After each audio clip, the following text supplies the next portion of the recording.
Let's have a simple dish today. My version of garlic butter shrimp. Prepare minced garlic. Season the shrimp with salt. Place the shrimp in a heated pan. I like to take the excess water first from the shrimp before sauteing it. Turn on the other side when you see the color turned into orange. Add the butter.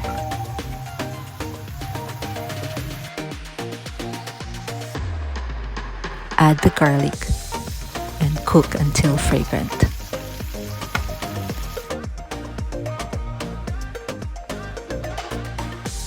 Stir until all well is combined.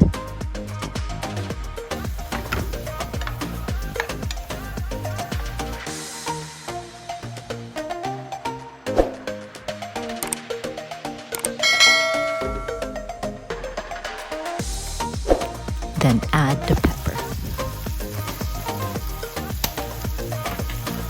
Continue stirring and immediately remove the shrimp to avoid, of course, overcooking.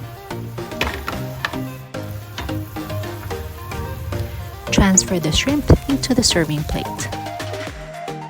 That's easy peasy. Serve and enjoy. Ayo ayo.